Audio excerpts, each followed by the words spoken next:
আসসালামু আলাইকুম। কেমন আছেন আপনারা? নিশ্চয়ই আল্লাহর রহমতে ভালো আছেন। আমার জন্য দোয়া করবেন আপনারা। আমি হালকা একটু অসুস্থ, তো আমি এই লাস্ট আরেকটা পটারি দেখাচ্ছি। সেটা হলো আমি ভেতরে আগে ব্রাউন কালার করে নিয়েছি, তারপরে সাইডে আমি কমলা কালার করেছি। করার পর এটাকে শুকিয়ে দিয়েছিলাম। শুকানোর পরে এরপর আমি জারবেরা ফুলের মতো আকৃতি করছি ম্যাজেন্ট কালার দিয়ে, ব্রাশ দিয়ে। তো আমার তো ব্রাশ ছিল না, মেকআপের ব্রাশ দিয়ে করছি। আর দুইটা ব্রাশ কিনেছিলাম যখন রংটা কিনে, তখন দুইটা ব্রাশ কিনেছিলাম। আরও ব্রাশ কেনা উচিত ছিল, কিন্তু কি করব, আমার আসলে তখন টাকাটা ছিল না, যেন আমি কেনা হয়নি। যা হোক, আমি যে দোকান থেকে কিনেছিলাম দোকানের সব জিনিসগুলো মাল ভালো থাকে, পুঁথি থেকে শুরু করে রং, যে ব্রাশ যাই কিনি সবগুলোই সুন্দর হয়।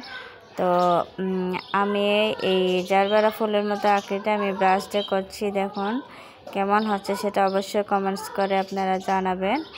আর আমার বোনে আমাকে অনেক হেল্প করে।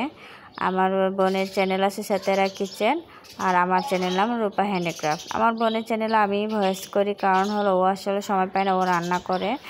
আবার অনেক সময় আমিও রান্না করি, দুজনে মিলে ঝিলে করি আমরা দুই বোনে।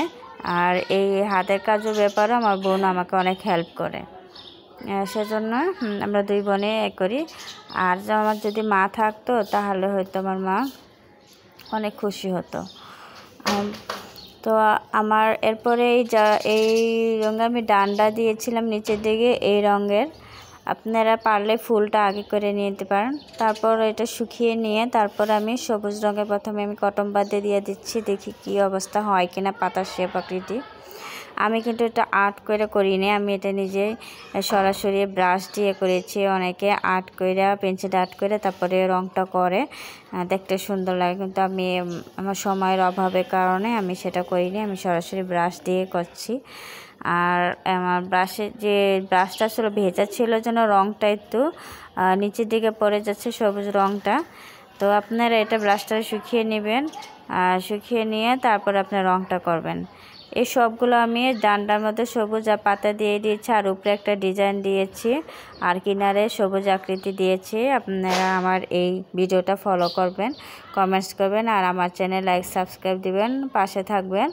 আর আমার এই পেন্টিংগুলো কেমন হচ্ছে, হাতের কাজগুলো কেমন হচ্ছে সেটা অবশ্যই জানাবেন। আর বড় পটের একসময় ইচ্ছা আছে করব, সেই বড় পটেরটা দেখাবো আমি আপনাদের পেন্টিং করে।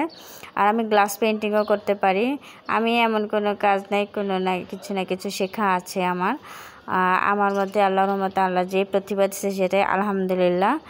আর আপনারা আমার জন্য বেশি বেশি করে দোয়া করবেন, আর আমার চ্যানেলে লাইক ফলো দিয়ে পাশে থাকবেন, আর সাবস্ক্রাইব কমেন্টস দিয়ে পাশে থাকবেন। ভালো থাকবেন।